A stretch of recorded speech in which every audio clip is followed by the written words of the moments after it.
Well, good afternoon and welcome to today's Student Town Hall. I'm Amy Finley, Dean of Students. I am so glad that you've chosen to join us today. Before we begin, It's Keisha. I would just like to reiterate my deep So appreciation. to answer your question, I Keisha, don't know could you please specifically, mute? but I have a guess. Oh, sorry about that, folks. I'm so glad to have you joining us today. Before we begin, I'd like to express my deep appreciation and admiration to each of you. I know how hard this time has been. It's been hard for us too, but I want you to know that each and every one of us on this call appreciates how significantly you've had to quickly adjust and then readjust and then adjust again. And unfortunately, probably like you feel as well, we just don't know, I don't know how long this is going to last. And I too am stunned at how long this chapter has seemed to last. And thus we are not together in person today, but over Zoom. Nonetheless, I'm so glad you're here with us and I'm happy to see you today. I really want to acknowledge all that students have done during this time, and they've done so with grace and integrity. And while I certainly wouldn't wish a pandemic on anyone or on any of you, I continue to tell people how proud I am of our students, and their ability to adjust so well is a testament to how successful our students are going to be in future careers and in life endeavors. The ability to be responsive to change and able to navigate complex circumstances like you're all doing right now will serve you incredibly well as you move forward in your next steps, and you certainly continue to make us proud. I hope that you find today to be really informative. Our goal is to answer as many questions as we can. Today we'll have a number of people on our call, including our Chancellor, Dr. Grasso, our Provost, Dr. E Alcock, our Director of Emergency Management, L Drabczyk, and of course me, Amy Finley, your Dean of Students. We're going to start with our panelists having a few moments to provide some opening remarks and hopefully address some of the questions that came in when folks registered for today's event.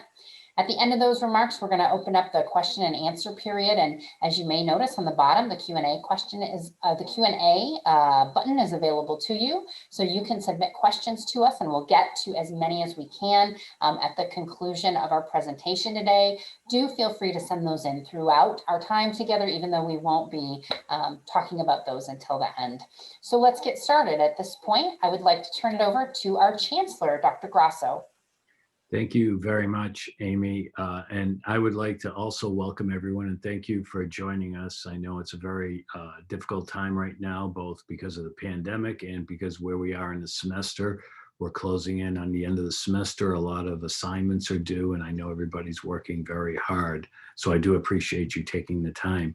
The first thing I'd like to do also is to thank all of our veterans, both our student and faculty and staff, veterans for their service to our country that we celebrated yesterday. We have had an interesting time since March, and a lot of things that we planned for have been executed extraordinarily well. I'm very proud of our faculty, staff, and the resilience of our students in addressing this pandemic. We planned for a hybrid semester where we'd be very careful about allowing folks on campus, and the folks that we did allow on campus were going to be screened, and we're going to be asked to socially distance and wear protective equipment and make sure that they were very, very careful in how they interacted with everyone. And because of that, we've had very few cases of COVID on campus. And this is in light of a recent major uptick in Wayne County, over 11% positivity rate in our county in the last several days. So we're still very, very careful about how we're delivering our curriculum and making sure that everybody's safe. And I want to thank the faculty for doing such a great job under this pressure to try to deliver the best education they can for all of you. Our budget was targeted to go down. We modeled it to go down this year because of COVID, and we came in almost right on target for where our budget is. So although we're down a little bit, it's not unexpected. We're planning for what's going to happen next year, and I hope we're as prescient in deciphering what's awaits us for the coming year. There have been some challenges this year that have been very difficult for us, and one was that we had to make the very tough decisions not allow activities on our campus, such as the the auto club teams, that racing teams, SAE teams, and the rocket club teams and athletics. And we did this with the understanding that it was going to be very difficult for these students to miss these activities, but at the same time, we were sure that this was going to be in their best interest in terms of safety and the community's safety. It was very difficult for us to make these decisions, but nonetheless, we had to do that. And we're looking forward, hopefully, to what's coming. We're going to go entirely remote on November 20th, a week from Friday, and we're going to stay that way until the beginning of March. And I hope that that will continue to keep our faculty, staff, and students safe and our community safe while we continue to offer the outstanding education that everybody's come to expect. And with that, I am going to turn it over to our provost to update you on our educational processes and developments. Yeah, so hello, everyone. Hi, folks. It's good to have a chance to interact, share some thoughts, and hear and answer some questions. I too want to add from the academic side of the house, your professors and the staff who work with them, how proud we all are, again, of how the Dearborn student body has navigated the semester so far. And I'm not putting a shine on here. There are undoubtedly some serious issues or things we need to work on going forward for the winter in the future. And I want to get student input on those. But in really profoundly difficult times, you've kept on carrying on, and that shows class and guts. So we are grateful. How are things going? We've been working to have a robust reporting system on student concerns, and the Dean of Students and her team have been following up triaging and following up fielding and supporting, well over 300 individuals and over 450 individual issues. So from technological to academic to personal. Can't say often enough, if you face a problem or a challenge, reach out. If you see someone else struggling, reach out, because if we hear, we can help, and we're here to help. I also want to thank the students who took the student survey. Gives us some really helpful insights into how you're doing and feeling. We have some good wins. The majority of students who answered the survey seem to have found a good home space and the technology to do the work they need to do, though tell us if that's not the case, or if you know folks for who that's not the case. There seems to be appreciation for the care shown for health and safety. And a lot of folks like the flexibility of coursework while, of course, missing face-to-face interaction. Less cheering is, an expression of a lack of feeling connected to the campus. A question about alienation came up, and I want to talk and hear your thoughts on that. And also, we've been hearing a strong perception that workloads may have increased in remote courses. So we've shared the survey results with faculty. We're strategizing, sharing tips and tricks on how to improve these situations. And I know Dean Finley is thinking very hard with her group about how to engage better and more robustly, even if we're still remote. So, basic goal: continue to learn as we go and build on the lessons that we've gained so far. So Laura's going to talk. Laura Drabczyk, our Director of Emergency Management, is going to speak to winter 2021. Looking further down the pike, we are in the process of planning summer and fall term. The plan is to evolve some different scenarios of on-campus density and scheduling, because as you all know, we really don't know yet what the pandemic will be bringing us in the spring. And I know everyone's very tired of being flexible and very tired of being resilient, but we don't have a lot of options right now. Hope that we can stay the course, and which is to keep you all safe and provide you with an education worthy of the University of Michigan-Dearborn. And I'll leave it at that. Great. Thank you, Provost. Well, I would like to thank each of you for following our mitigation strategies this semester. It has made the fall term not only successful, but safe, with a very low case count, as the Chancellor mentioned earlier. Moving forward, the fall courses shift to fully remote instruction beginning on November 30th after your extended Thanksgiving holiday break. But just because classes shift to fully remote instruction, there will still be some activities that will continue on campus as they have throughout the semester. These activities will continue through the end of the semester on December 22nd, and again will be available on January 4th through March 1st. I'll go through a quick list here. Mardigian Library will have external pickup and return service near the library entrance. There still will be curbside service available from our bookstore. The food pantry is available by appointment. University research approved activities will continue, and students will be participating as necessary for research for credit activities. Digital education studios will still be available, and our faculty will be recording further sessions for you. If any of you need access to buildings, that process will still be available. There still will be Wi-Fi available in the Fairlane Center parking lot, and equipment and laptop lending will continue to be coordinated by the Dean of Students Office. We want to continue the safety of all throughout the holidays. And as we transition to fully remote, a best practice before students head home for the holiday is for those students living at the Union at Dearborn, Fairlane Woods, or Fairlane Meadows is to get a COVID test.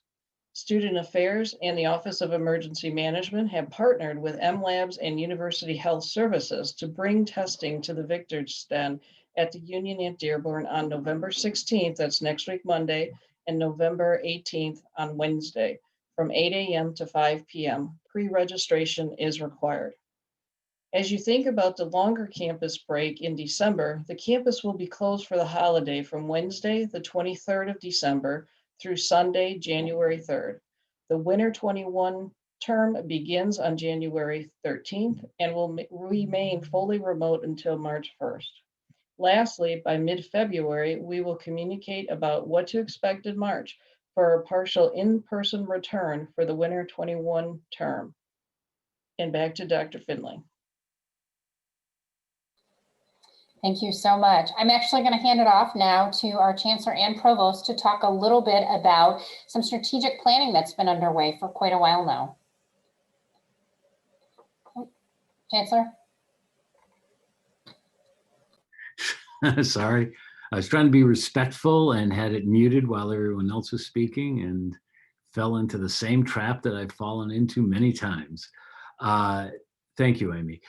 We have been working on strategic planning and trying to involve as many people as we can to determine how best to chart our future and where to deploy our resources and direct our efforts in the coming months and years ahead. And we started this over a year ago. It's involved hundreds of individuals, over 50 students have been involved, thousands of hours, months and months of work, and many pages of reports.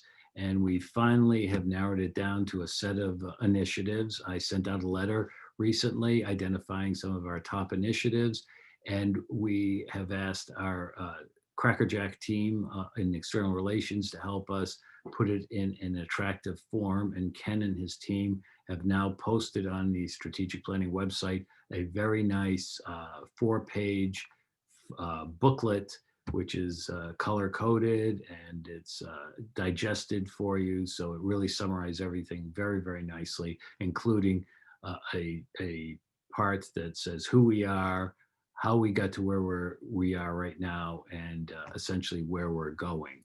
So those are the elements of that. But one of the things that is a top initiative that we'd like to ask for your, two of the things that are top initiatives that we'd like to ask for your help on. The first is we are the only commuter campus, fully commuter campus in the state of Michigan. And we would like to better embrace and develop that identity. So we'd like to think of innovative ways that we can create the commuter campus of the 21st century. That is really something that takes advantage of this special characteristic, especially in southeastern Michigan, where there are so many cultural and natural activities that we could capitalize on. So we'd like you to help us think through what it means to be a 21st century commuter campus in Southeastern Michigan as part of one of the best well-known universities in the world.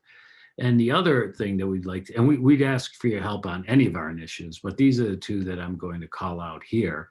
And the other is that we've launched a DE&I initiative, diversity, equity, inclusion, and we would love your help in helping us make our campus even more welcoming, inclusive, and caring than it already is.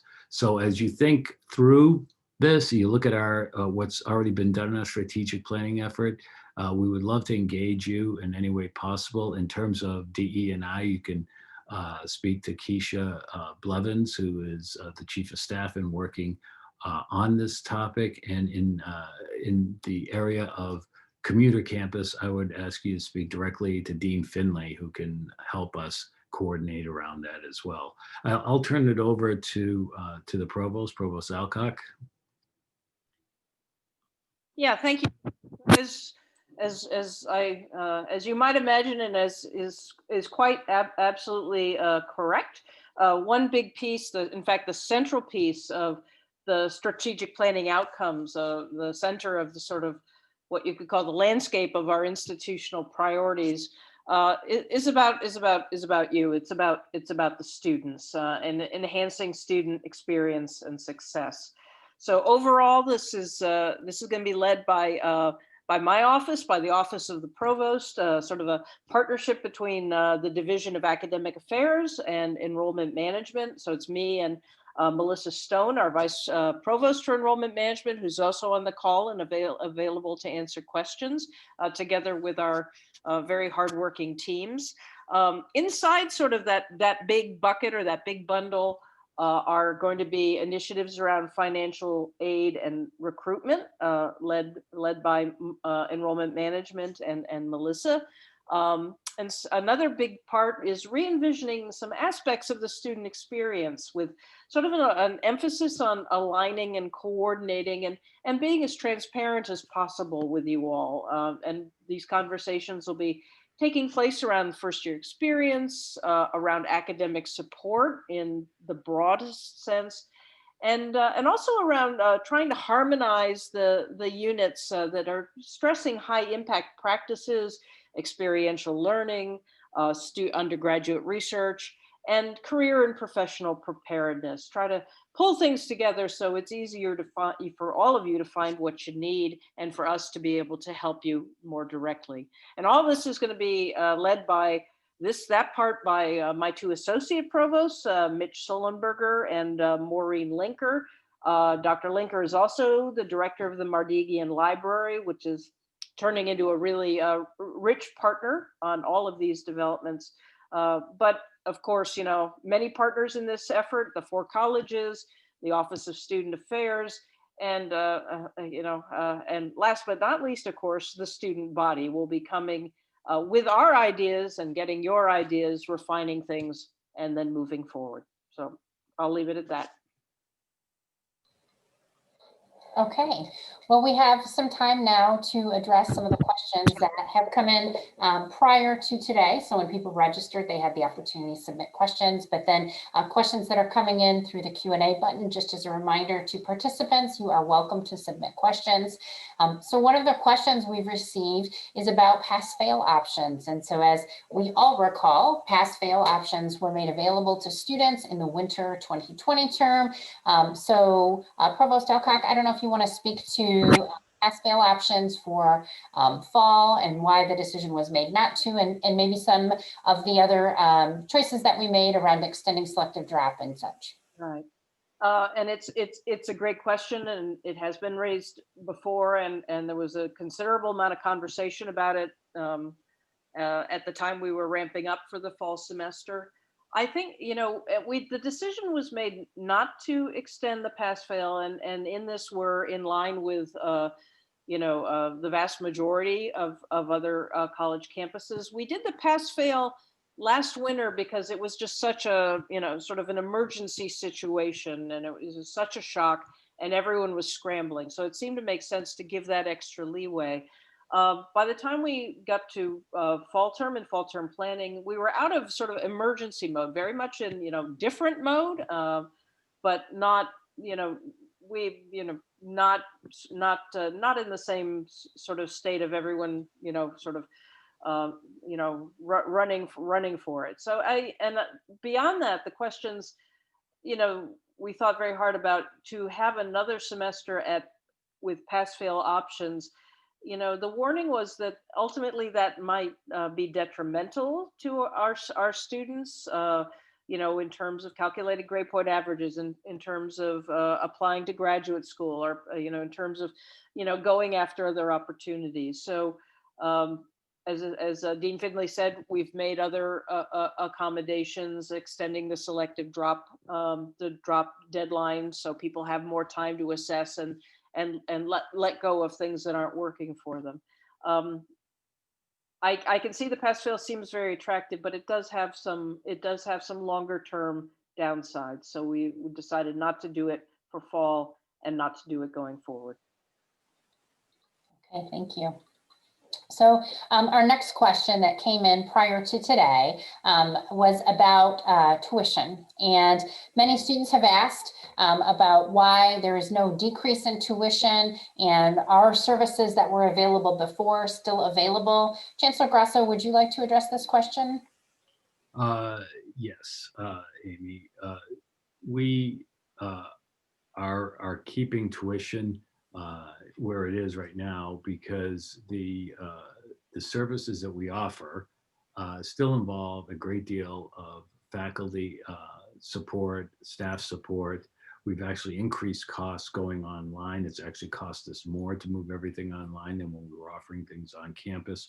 So tuition is for the education that you're receiving, and I wish that we could get resources from other venues to offset some of the costs that are borne by the students, but we're doing the best we can, and we're trying to be as efficient as possible in everything we do. And we just set the tuition where it's necessary to offer the degrees and the experience that the students are getting right now. And if I'm not mistaken, there was a fee reduction for this year that helped offset that tuition, that really acknowledges the university's understanding that this is a very difficult time. Mm-hmm. Okay, thank you. I also wanted to address, there was a question about students not using services regularly or having access. One of the things we've worked very diligently at is ensuring that students have full access to all of the same resources that were available prior. Now, they may be delivered differently. So for those folks who may be affiliated or interested in, for example, CAPS, or counseling and psychological services, all one-to-one therapy, all group therapy, all support groups are still running, and more. All of our units and academic advising are still seeing students over Zoom and Blue Jeans every single day. Tutoring is still available. Supplemental instruction is still available. So while it is true to say that things are very different, all of the services that your tuition dollars go towards are up and running. So that should not be of concern, and we would be happy to hear if there are specific concerns to address there. So another question that's come in is about the difficulty of the workload that a lot of students are reporting. The workload has been significantly increased in their courses. And I don't know if there's someone who might like to respond to, number one, our awareness of that, and number two, if there are any strategies in place to help navigate that moving forward. Yeah, I'm happy to address that. And I was actually just looking at the question just submitted by Ashley, speaking as well to this. Anecdotally, and also with the student survey I mentioned before, this did come through very, very clearly that students are perceiving an uptick in workload. You know, and the one question we're sort of trying to explore is it the modality change? Is it it's remote and it's the difficulties of adjusting to that, or how much is it, actual more work is being added on? And the truth is, probably both is the answer. We looked at the results of the survey and the some of the stories we heard, and the Hub for Teaching and Learning. Carla Vecchiola wrote a message that we've sent to all faculty, sort of, pointing at this and saying, think about it, and and how to think about addressing it. And another issue that came up was lack of faculty student engagement, and so she again shared tips on what faculty can do to stay in closer contact with the students. I'm very, and I'll ask, Ashley, when when that survey is done, if you can share the results, be very helpful to us to get, yet more feedback, and then, go back to the faculty and again say, as you're planning winter term, as you're thinking about the winter term, take these comments into consideration, and think about your syllabus. And but we got to, more information on these things is very helpful to us. So I'm very grateful if student government is seeking out additional input. So over the semester and in the summer, we've received a lot of questions about funding for students who maybe are experiencing financial difficulties as a result of loss of work hours or family members who've lost their employment. So we have a question from a student who's facing financial difficulties and, wondering about stopping out, missing a term, what those implications are. But I guess I would expand that a little bit to say maybe a better question might be for a broader audience is what types of aid are available for students who might be experiencing financial difficulties. So I know Melissa is on the call with us today, our Vice Provost for Enrollment Management. Melissa Stone, would you like to take that question? Sure, I'd be happy to, Amy. Thank you. Yeah, so hopefully students have seen many of the messages that we've been putting out since last year about the availability of emergency funding that have been available. Thankfully, some of it is related to the feds giving us CARES funding to help support students. We also did a call out to donors who thankfully were generous enough to help supplement some emergency funding. And as an institution, continuing to make sure that we have availability of institutional funding to help students. So that funding's available. The emergency resources are still there. I do have an update as of yesterday. We have about 2,300 of our students have received the CARES Act funding for about 2.7 million. We do have about 3.5 million available in CARES funding. So there is essentially just under about 800,000 still to disperse. And we do have till March to disperse that. So I still encourage students to apply if you've not applied for that CARES funding and you are eligible for federal aid. Anything that you're struggling with. And so for the student who did put a question about, yes, can you of course stop out? I mean, yes, we would obviously welcome you back in the fall if you felt that that was necessary. But at the same time, I would encourage you to reach out to a financial aid counselor, have a conversation just to make sure if financially is the reason that you're thinking about doing it, is there some way that we can keep you enrolled and try to help you with that financial challenge? I would start there first before making a decision to stop out. Okay. Thank you so much. So one of the things that the Chancellor mentioned in his comments and in answering the question is that there are some very real expenses that are associated with the delivery of remote education, right? That we don't necessarily have or have as much of in the expense column when we're in a pre-coronavirus environment. So I'm wondering if this question that came in is about the budget and spending for virtual education, and if that budget was available to be seen. But I'm wondering if we might talk a little bit more about what are those expenses that the institution has accrued and continues to pay toward to deliver remote education. Well, I could start, but the provost, this falls in the purview of academic affairs, but there's a lot of transfer of material from a lecture format in face-to-face that has to be readapted, and that involves a lot of folks and a lot of time with equipment, cameras, and other facilities to be recorded or to be done live. And then we've been handing out computers to folks who don't have computers, which is another aspect of financial aid that we've been also doing. And the faculty have had to spend a lot of extra time readapting their courses. We've had to have different proportions of assistants helping the faculty moving online, and then the bandwidth of doing that with IT. Carrie, do you want to talk a little bit about additional expenses that have you've seen because of going online? Yeah, I can talk a little bit about it. You mentioned laptops, so we have provided laptop loaners and Chromebook loaners for some students, but also a large number of faculty and staff. We've also put out calls for equipment faculty need, things like headsets, tablets to annotate, webcams for home, different things like that we provided to a couple of hundred faculty members. And then there's also staff time, so increased hub designers to help faculty redesign their courses. We've purchased software to assist with labs, doing online labs. Remote lab kits have also been a significant expense. We've created we are creating a second digital recording studio on campus, and there are hours for workers to edit the videos.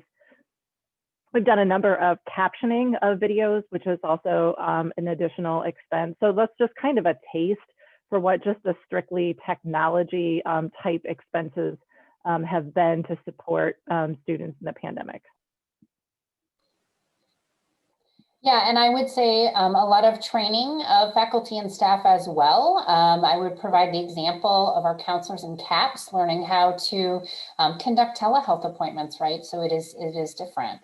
So Provost Alcock, could you talk a little bit about the role of the hub? So there's a question about sort of what is the role of the hub and how can they be leveraged in this way to support faculty?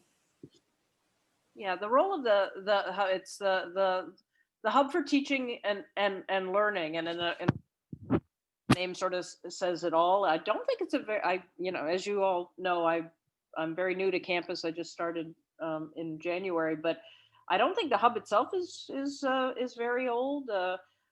Mitch might know, but it was founded out of the need that many campuses felt that there has to be sort of a go-to place where faculty can exchange ideas and learn from, what a sort of a growing body of experts around educational technology and good practices, what's good pedagogy. And I think, they've been a great unit for the campus, but I have to say when COVID set in, the hub really stepped it up with tons of training and lots of different options for training and lots of, online modules for training to help faculty make the transition to remote teaching, which is really hard. I know if I think I think faculty have to have empathy for the students, and students have to have some empathy for the faculty with what they're having to deal with doing their best to translate a very different form of teaching to do it well in the online world. And that's what the hub is there to facilitate. And as Carrie just said, we put more resources into the hub to support those needs. Now I see Cody's question, why are they not mandated?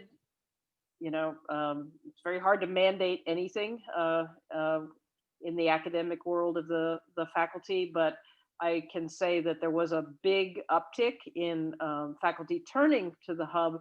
And I would also say that, what the hub is generating is pushed out publicly and disseminated. So it's not just folks who go to the hub or check in with the hub who see this material. And there's there's a lot of conversations going on in the colleges internally as well about, good practice for online teaching.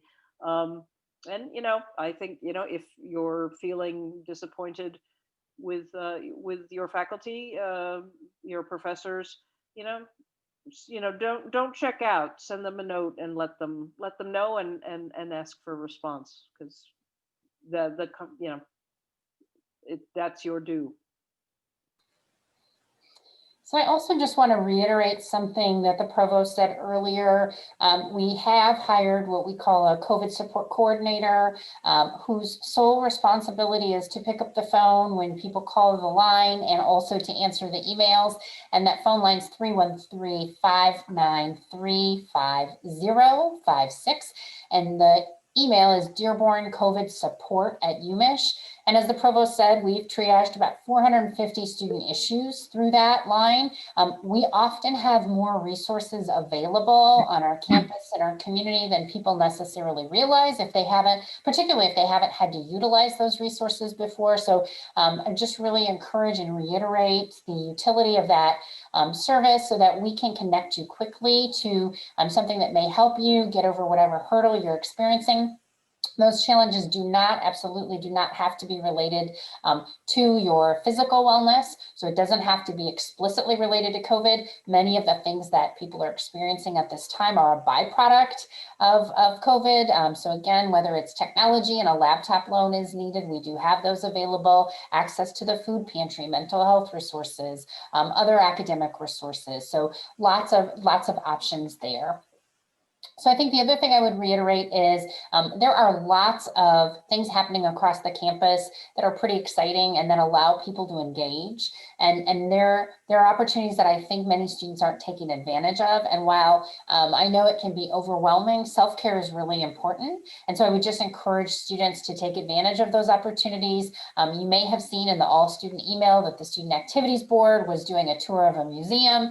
They were doing a cupcake decorating contest. So sometimes you need to breathe and relax a little bit and take advantage of some of the other opportunities that a college experience affords, even when it is not, when it's not in person and is in this modality. So I just want to turn it back to some of our presenters to see if there are any closing comments. Others are still welcome to submit questions through the Q&A, but wanted to find out if either the Chancellor or the Provost had anything else they would like to share before we close out today. All I would like to say is thank you for being flexible, adaptable, and resilient during this tough time. It has not been easy for any of us, and we really appreciate your commitment to keeping everyone safe and trying to do your best to get a terrific college degree with us, and we're very proud of you.